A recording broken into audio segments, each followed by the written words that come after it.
믿음으로 산다는 것은 변함없는 하나님의 말씀대로 살아가는 것입니다. 그래서 의심이 생길 때, 불안할 때, 두려움이 있을 때, 슬플 때 하나님의 말씀을 기억하고 그대로 믿고 따라가고 살아가는 것, 그 말씀을 꽉 붙들고 그 말씀대로 신뢰하면서 믿음의 삶을 변함없이 살아가는 것이 믿음의 길입니다. 지난주 수요일에 저희 교회에 홍원표 장로님이라는 분이 오셨습니다. 말씀드린 것처럼 이분이 북한 나선지구에서 고아원을 돌보며 사역하시는 분인데 이분이 나이가 이제 많으세요.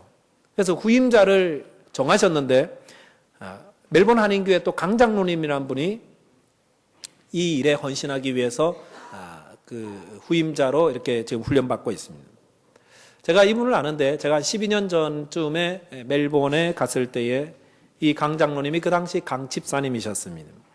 근데 이분이 굉장히 좀 좋으신 분인데 어느 날 제가 그런 말을 해요. 전도사님 기도해 주세요. 뭐 저한테만 기도 부탁하는 게 아니라 다 기도 부탁하시더라고요. 저희가 저희 가족 이번에 휴가 가는데 시드니에 가서 어쩌면은 시드니에 정착할지도 몰라요. 이런 말씀을 하셨어요. 그래서 어디에 정착할지 기도해 달라는 말이죠. 그런데 좀 좋은 분들은 좀 안 떠났으면 좋겠는데 하는 그런 마음이 있지만 어떻게 그렇게 기도해요. 그래서 하나님, 이 가정이 하나님 정착할 곳을 가르쳐 주세요. 이렇게 뭐 기도한 적이 있었습니다. 자, 그런데 그래서 이제 근데 며칠 되지 않아가지고 이분이 얼굴이 환해져가지고 돌아오셨어요. 그리고는 이제 멜번에 뿌리 내리게 됐다고 이렇게 기도 응답 받았다고 그러셨어요.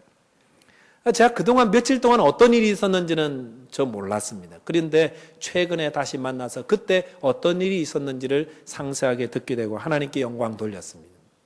강 집사님 가족은 트렁크에다가 그 집안에 이사할 때 깨지기 쉬운 그릇들을 잔뜩 싣고 시드니로 올라오셨습니다. 여러분 지금 어디 머물러야 될지 모르겠다고 방황하는 분이 왜 시드니에 가면서 그 그릇을 가득 싣고 갔을까요? 이미 그분들의 마음은 시드니로 가자 결정된 거예요.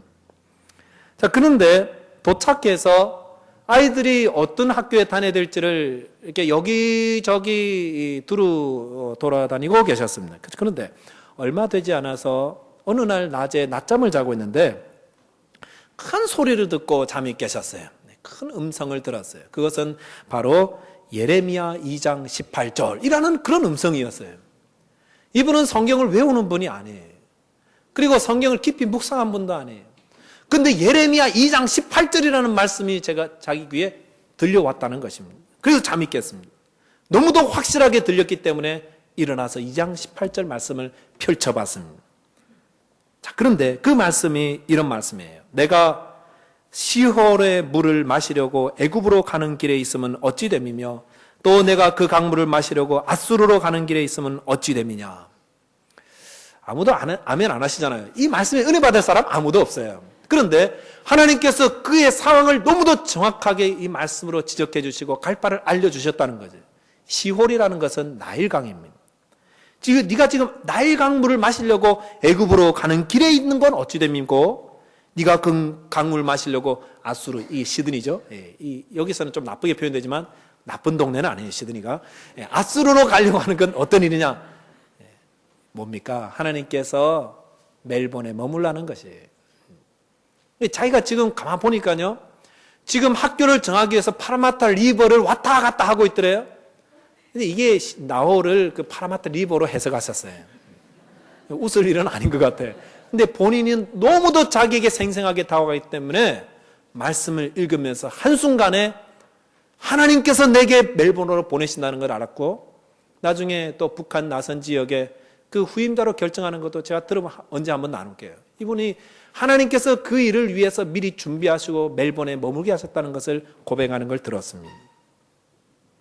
그런데 더 재밌는 거는 부인은 이제 쇼핑하면서 이곳에서 살 준비를 하고 쇼핑을 하고 돌아왔더니 남편이 멜본 돌아가자고 당장 짐을 싸라고 말하는 거예요. 이 부인도 참 대단한 분이죠. 기분 나쁘지만 남편의 말에 순종하여서 따라 나섰습니다.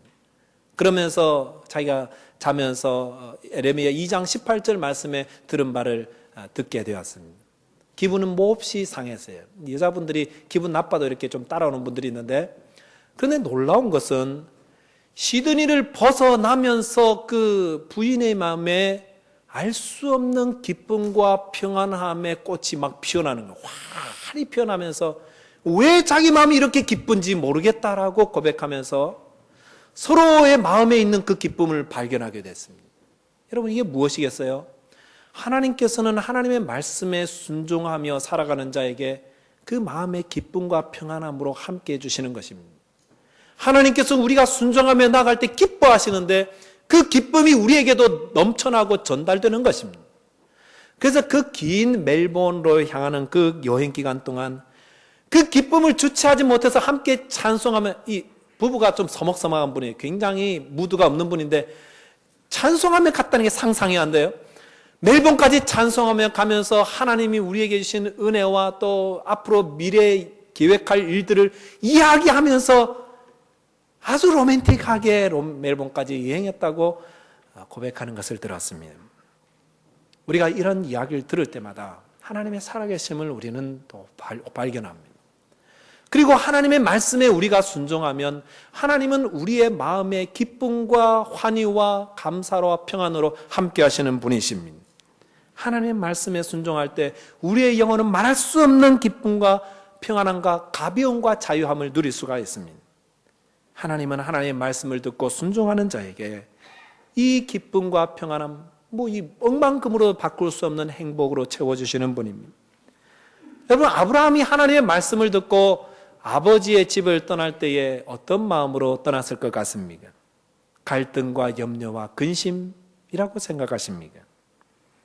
오늘 우리가 이 말씀을 묵상하면서 하나님께서는 순종하며 떠나는 아브라함과 그의 아내 사라의 마음에 순종하는 자가 받을 평강과 기쁨과 그 가벼움과 기대감으로 채워주셨다고 믿습니다. 저와 여러분들에게도 하나님이 말씀하십니다. 지금 앉아있는 그 안주의 자리에서 떠나가라고 말씀하십니다. 내 삶의 방식으로 살아가면서 무거운 짐으로 고통당하는 이 자리에서 믿음으로 떠나가고 하나님의 말씀으로 살라고 말씀하십니다. 그럴 때 순종하면 하나님은 먼저 우리의 마음을 기쁨과 평강으로 채워주십니다. 그리고 그렇게 살아갈 때에 하나님이 우리에게 주시는 약속하신 복을 누리게 될 줄 믿습니다. 저는 여러 성도님들이 이런 삶을 살았으면 좋겠습니다. 그래서 이런 고백과 간증을 많이 하시면서 저와 여러분 가운데 살아계신 하나님께 영광 돌리고 저와 여러분에서 예수 믿는 기쁨과 그 영생과 풍성함을 누려서 물질의 재물에 많고 적음 문제 있고 없음을 떠나서 늘 마음에 감사와 기쁨이 충만한 그런 저와 여러분 되시기를 주님의 이름으로 간절히 축원드리겠습니다. 기도하겠습니다. 은혜로우신 하나님, 하나님이 우리와 함께하고 계시다는 사실만으로도 감사드립니다. 우리를 하나님의 자녀 삼아주심도 감사하고 우리가 어떻게 예수 그리스도를 믿게 되었습니까? 우리의 마음을 변화시키고 우리의 마음을 어루만져 주셔서 하나님의 자녀 되게 하시고 이 사순절 첫째 주간 첫째 주일 하나님께 나와서 예배하며 말씀을 통해 은혜 받게 하심을 감사합니다. 우리 각 사람들의 마음을 붙잡아 주시고 나의 삶의 방식을 버리고 이제는 하나님의 삶의 방식으로 변화시켜 나가는 믿음의 결단과 떠나감이 있게 하여 주시옵소서. 순종할 때 우리의 마음에 주님이 주시는 그 귀한 평강과 은혜를 주시는 줄을 믿사오니 주님 앞에 착하고 순전한 모습으로 섬겨 하나님께 영광 돌리게 하옵소서. 우리 주님 예수 그리스도 이름으로 기도하옵나이다. 아멘.